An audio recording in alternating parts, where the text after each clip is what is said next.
9 तक। चलो, आज मैं आप लोगों को एक स्टोरी सुनाती हूँ। आज की कहानी हमारी शुरू होती है एक स्टोरी से। इस स्टोरी में से आप याद कर लीजिए इस स्टोरी को। आपको 1 to 9 एट्रीब्यूट्स क्लियर हो जाएंगे। ठीक, चलिए स्टोरी को हम शुरू करते हैं। एक राज्य है। इमेजिन कीजिए, आज के जमाने में तो राजा रानी नहीं होते, लेकिन एक कहानी में चलते हैं, एक ऐसी दुनिया में हम चलते हैं जहां पर एक राज्य है पुराने जमाने का, और वहां पर एक राजा और एक रानी है। आप लोग बड़े हैरान होंगे, मैम हम छोटे बच्चे थोड़ा ना हमें राजा रानी की कहानी सुनाने लग गई है। लेकिन आज आप यही कहानी सुनोगे और इसी से सीखोगे कि 9 प्लैनेट्स कैसे वर्क करते हैं आपकी जिंदगी में। ठीक, राजा कौन है? राजा है नंबर 1। नंबर 1 मीन्स सूर्य।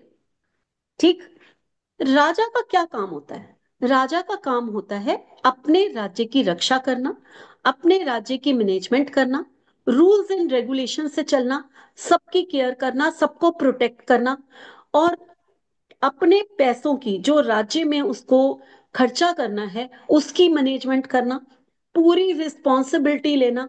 एक राजा को इमेजिन करो या एक सन को इमेजिन करो। एक सूर्य जो जिसकी रिस्पॉन्सिबिलिटी है कि वो सुबह उगेगा, फिर वो ऊपर जाएगा, बहुत गर्मी देगा, देन वो फिर नीचे आएगा, अस्त हो जाएगा, दूसरे दिन सुबह फिर से वो उगेगा। एक रिस्पॉन्सिबल पर्सन जो रूल्स एंड रेगुलेशन से चलता है, जिसका काम है दुनिया को रोशन करना। और क्योंकि वो सूर्य है या वो राजा है, तो उसमें एक ईगो और थोड़ा सा गुस्सा और थोड़ा सा ऐसा भी होगा कि अपनी फैमिली को बहुत ज्यादा प्रोटेक्ट करना, बहुत ज्यादा प्यार करना। राजा की फैमिली क्या है? पूरी प्रजा। ऐसे ही एक पर्सन की फैमिली क्या होती है? उसकी अपनी फैमिली। तो इस कहानी में राजा कैसा है?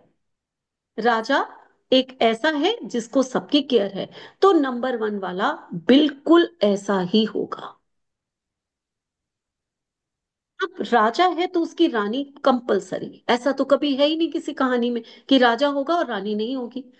अब रानी है तो वो कैसी होगी? बड़ी सॉफ्ट सी, सॉफ्ट स्पोकन, थोड़ी सी पैम्परिंग वाली। भाई दासियां चाहिए, थोड़ी पैम्पर करे, हमारी तारीफ करे, तभी रानी खुश होने वाली है। रानी ऐसे नहीं है कि अपने में ही रहे या बड़े। उसको उसको राजा से बहुत प्यार होता है। उसको हर चीज के लिए राजा की सपोर्ट की जरूरत होती है। उसको ये भी चाहिए होता है कि राजा जो है, मैं अगर तैयार हूं तो राजा मेरी तारीफ भी करे। है ना? चाहिए कि नहीं चाहिए? जी मैम। हाँ। और थोड़ी सी मूडी होती है। मूड अच्छा है तो सबके साथ अच्छा, और मूड अच्छा नहीं है तो रानी नाराज हो गई तो मिस गए काम से। वो थोड़ी सेंसिटिव भी होती है, वो थोड़ी सी टची भी होती है ना? तो एक रानी किस टाइप की होती है? नंबर 2 में आप वही क्वालिटीज देखोगे, सेम क्वालिटीज। अब आप नंबर 2 में यानी कि मून, अब आप मून को देखो, आपको सेम क्वालिटीज।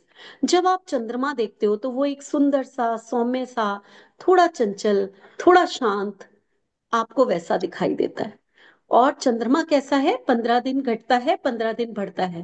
तो यानी कि आपको 2 नंबर में वो मूड स्विंग्स दिखाई देंगे। चंद्रमा में इतनी ताकत है कि वो एक पानी में भी हाई टाइड्स ला देता है। आते हैं कि नहीं आते? है ना? कब आते हैं? कभी नोटिस किया है? जब फुल मून होता है। टू हाँ। मच। क्यों आते हैं भाई? फुल मून है, हाई टाइड्स क्यों आ जाते हैं? तो कितनी ताकत है। और रानी अगर नाराज हो गई तो पूरे राज्य को हिलाकर रख देगी, फिर तो राजा भी उसको मनाने जैसा नहीं। यही क्वालिटी आप देखो। तो घर की लेडी अगर नाराज हो गई ना, तो फिर तो पूरा घर तहस नहस हो जाएगा, वो हाई टाइड्स आ जाएंगे फिर। ये है नंबर 2। नंबर 3 क्या है? अब राजा है, रानी है, तो उसका एक ना गुरु भी होगा। गुरु के आते ही क्या करता है राजा? उठ के खड़ा हो जाता है, बोलता है आप मेरी गद्दी पर बैठ। क्यों वो इतनी इज्जत दी जाती है गुरु को? क्योंकि उसमें इतनी नॉलेज होती है। नॉलेज से भरा हुआ है गुरु, जिसने राजा को नॉलेज दी, जिसने राजा को इतना कामयाब बनाया कि वो आज पूरी दुनिया को संभाल रहा है। आप मैं ऐसा करती हूँ, आप लोगों को म्यूट कर देती हूँ, क्योंकि बीच में जो आवाजें आती हैं ये खोल के आप लोग बैठ जाते हो बड़े मजे से। आपने मुझे सुनना है, जब मैंने आपको बोलने के लिए कहना है तब आप बेशक वो करिए। चलिए। तो एक राजा जो है वो गुरु के लिए हमेशा सिर झुकाकर खड़ा है, यानी कि गुरु का स्थान सबसे ऊंचा। नंबर 3 वाले ऐसे ही होते हैं। उनमें एक ईगो होगी, नॉलेजेबल होंगे, इमेजिनेशन पावर बहुत स्ट्रांग होगी। गुरु है, उसको पता है, उसकी इमेजिनेशन है कि ये राजा है, इसको मैंने कहाँ तक पहुंचाना है। जो मेरे पास शिष्य आया है उसमें कितना कैलिबर है, ये कहाँ तक जा सकता है, उसको कैसी शिक्षा देनी है। आपको वही नंबर 3 में दिखाई देगा। पैसे से मोह नहीं होता उनको, उनको ज्ञान चाहिए होता है, उनको नॉलेज चाहिए होती है। इनको कभी भी डे टू डे इनकम की कमी नहीं होती है, जो नंबर 3 होते, नेवर, कभी कमी नहीं होती। लेकिन बहुत ज्यादा भूख भी नहीं होती। ठीक। गुरु आ गया, अब राजा रानी आ गए, तो राज्य के लिए एक आगे आगे वंश भी तो बढ़ना चाहिए, तो एक प्रिंस तो चाहिए कि नहीं चाहिए। यहां मैं नंबर 4 की बात बाद में करूंगी, यहां मैं बात कर रही हूं नंबर 5 की, क्योंकि वो एक प्रिंस है। प्रिंस कैसा होता है, इमेजिन करो। प्रिंस को बड़ा प्राउड होता है, मैं एक राजा का बेटा हूं। अब थोड़ा सा बिगड़ैल, अपने दोस्तों के साथ घूमना फिरना, एंजॉय करना, सोशल लाइफ जीनी, रोमांटिक होना, खाना पीना, एक प्रिंस और क्या है, यही तो है। जब तक रिस्पॉन्सिबिलिटी नहीं आएगी, जब तक वो राजा नहीं बनेगा, तब तक प्रिंस ऐसा ही है। आपको नंबर 5 में यही चीजें दिखाई देंगी। रोमांटिक पर्सन होते हैं, बड़े ही इस टाइप के पर्सन होते हैं जो घूमना फिरना पसंद करते हैं, सोशल सर्कल बहुत होता है, जिसके साथ बैठेंगे वैसे बन जाएंगे। कैलकुलेटिव माइंड के होते हैं, चीजों को सीखना, टीचिंग देना। भाई, अब राजा का बेटा है, जहां बैठ गया काउंसलर भी बन के बैठ जाएगा, उसको ये है कि मैंने आज आगे राजा बनना है, तो वो तो टीचर बन के बैठ जाएगा कि मुझे सब पता है, मुझे सारा ज्ञान है। तो ये चीजें आपको नंबर 5 में दिखाई देंगी। नंबर 6, राजा रानी, गुरु हो गया, प्रिंस हो गया, तो राजा के दरबार में अगर कलाएं ना हो, अगर उसकी खजाने में ज्वेलरी ना हो, अगर उसके पास पैसों का ऐशो आराम ना हो, उसके सिर पर मुकुट ना हो, उसके सोने के पलंग मतलब गोल्ड के ना हो, तो क्या वो राजा है? फिर तो वो राजा ही नहीं है। यानी कि वीनस क्या देता है आपको, यानी कि 6 नंबर आपको लग्जरी देता है।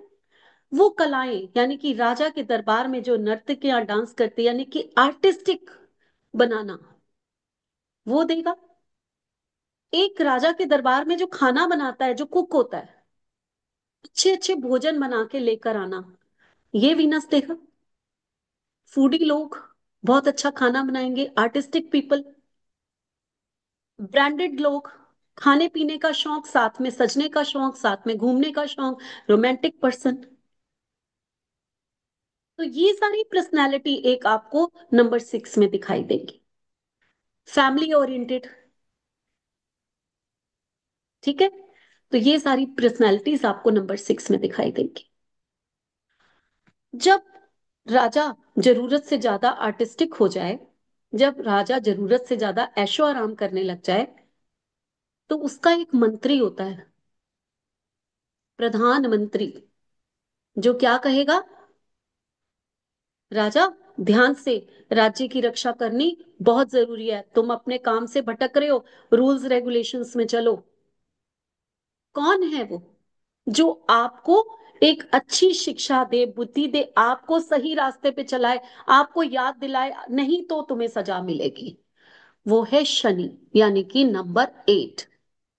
यहां मैंने नंबर 7 को भी गायब कर दिया, अभी बताऊंगी। ठीक है। तो वो राजा का जो प्रधानमंत्री, वो होता है नंबर 8। रूल्स रेगुलेशन से चलने वाला, सोच समझ के काम करने वाला, logical person, brainy person, caring person. थोड़ा काम स्लो करेगा क्योंकि सोचेगा बहुत, लेकिन वो होगा राजा का मंत्री, जो अच्छी और सच्ची सलाह देगा, जो अच्छे और सच्चे रास्ते पे चलेगा, तभी वो नंबर 8 है। नहीं तो नंबर 8 के एंटी हो जाता है। धोखा करने वाला नंबर 8 यानी कि शनि उसको बहुत बड़ी सजा दे देते हैं। उसके बाद आता है, राजा तो बैठा है अपने राज्य में, बहुत सारा काम कर रहा है, लेकिन उसकी सीमाओं की रक्षा कौन करेगा भाई? उसकी सीमाओं की रक्षा करने के लिए कोई तो आना चाहिए। कौन होगा वो है उसका सेनापति। सेनापति कैसा हो? मंगल जैसा हो, यानी कि हनुमान जी जैसा हो, तो क्या कहने, है ना। 9 नंबर क्या है? आपका सेनापति एक वॉरियर, जिसमें गट्स होते हैं, जो अपने लिए, अपने हक के लिए लड़ना जानता है, जिसमें एक्शन ओरिएंटेड है, जिसमें नेम फेम है, जिसके आगे लोग डरते हैं, जो ह्यूमैनिटेरियन भी है। अगर 9 नंबर को आपको समझना है, एक सेनापति को आपको समझना है, तो हनुमान जी का चरित्र समझ लीजिए, आपको 9 नंबर समझ में आ जाएगा। तो वो है 9 नंबर। उसके बाद, अब ऐसा कोई काम जो राजा से हो ही नहीं रहा, जो टेढ़ा मेढ़ा काम है, राजा बहुत परेशान है कि सीधी उंगली से तो घी निकल ही नहीं रहा, करें तो करें क्या। तो उसके लिए उसको एक दबंग बंदा चाहिए, जो किसी की परवाह ना करे, काम निकालने के लिए। एक ऐसा ब्रेन जहां हमारी थिंकिंग खत्म हो जाए तो उसकी सोच शुरू। एक ऐसा ब्रेनी पर्सन चाहिए। कौन है वो? जो दबंग भी है, जो ब्रेनी भी है, जो ऐसी चीज सोच लेता है जो दुनिया में कोई नहीं सोच सकता। वो होता है राहु। वो है नंबर 4। तो सीधे साधे लोग अगर चाहिए, तो ऐसा दबंग, ऐसा रिबेलियस, जो समाज के नियम कानून को बदलना जानता हो, ऐसा पर्सन भी राजा को चाहिए होता है। चाहे राजा उससे कई बार दुखी भी हो जाएगा, लेकिन कई बार ऐसे लोग भी उसको अपने राज्य में चाहिए होते हैं। और राजा को एक और आदमी चाहिए होता है, जो खोजबीन करके आए। एक ऐसा जासूस, एक ऐसा रिसर्चर, जो राज्य में क्या चल रहा है, कुछ नया लाना है, कुछ ऐसा है जो लोगों को चाहिए, अंदर तक घुस के, जड़ तक पहुंच के, एक एक खबर लेकर लेकर आए। वो होता है केतु। वो राजा का जासूस होता है। तो ये पर्सनालिटीज होती हैं। अब केतु है क्या? राहु और केतु, गर्दन कट गई, एक राहु बन गया, दूसरा केतु बन गया। यानी कि जो सिर है वो राहु है, ब्रेन सारा का सारा राहु के पास गया, गुस्सा राहु के पास गया, लॉजिकल माइंड राजू राहु के पास गया, प्रैक्टिकल पर्सन राहु हो गया। एक ऐसा इल्यूजन हो गया कि जो आपको, आपकी बुद्धि को भ्रमित भी कर सकता है, और आपकी बुद्धि को वो कहां से कहां भी ले जा सकता है। ये राहु है। और एक ऐसी पर्सनैलिटी जो कि धड़ है, वो केतु है। वो सिर से अलग होकर जमीन पे गिरी, उसको पेन से तड़फना, यानी कि जब भी 7 नंबर होगा तो उसको बॉडी पेन्स होंगे। यहां मैं 1 मिनट का वो ब्रेक लेकर पूछती हूँ, कुलदीप जी, आप 7 डेस्टिनी के हैं, क्या आपको बॉडी पेन्स रहते हैं? जी मैम। हम्म, मेरा मतलब मैं ये समझता हूँ मैम कि जैसे मेरा कोई हार्ड वर्क होता है थोड़ा सा, वो तो उसकी वजह से हो जाता है, ये किसकी वजह से, नहीं, लेकिन पेन रहता है मैम। जी। अब आप आज आगे से समझिए, क्योंकि आप जी। नंबर 7 के हैं, यानी कि केतु के हैं। जी मैम। केतु वाले पर्सन बॉडी पेन रहेगा ही रहेगा। तो ये डेस्टिनी ने लिख के दिया होता है कि हम किस पर्सनैलिटी के होंगे। हम जिस नंबर के हैं, उस नंबर के राजा के राज्य को याद कर लीजिए आज के बाद, और आपको वो पर्सनैलिटी समझ में आनी शुरू हो जाएगी। आई थिंक जी मैम। आप लोगों को 1 to 9 पर्सनैलिटीज काफी हद तक मैं समझा पाई होंगी। जी मैम। राहु एक धोखा है। राहु एक, यानी कि ऐसे पर्सन जल्दी धोखा खा जाते हैं। कई लोग उनको राहु एक डिटैचमेंट भी है। राहु रिसर्च, राहु नहीं, सॉरी, राहु ने केतु की बात करी थी मैं। केतु एक डिटैचमेंट भी है, केतु एक धोखा भी है, और केतु एक रिसर्चर भी है। बहुत बड़े साइंटिस्ट, बहुत बड़े टेक्नीशियन, बहुत बड़े आईटी सेक्टर के ये राहु और केतु होते हैं। राहु और केतु आयुर्वेदा भी है। समझ रहे हैं आप लोग? तो आई थिंक आज मैं आप लोगों को काफी कुछ बता पाई हूं।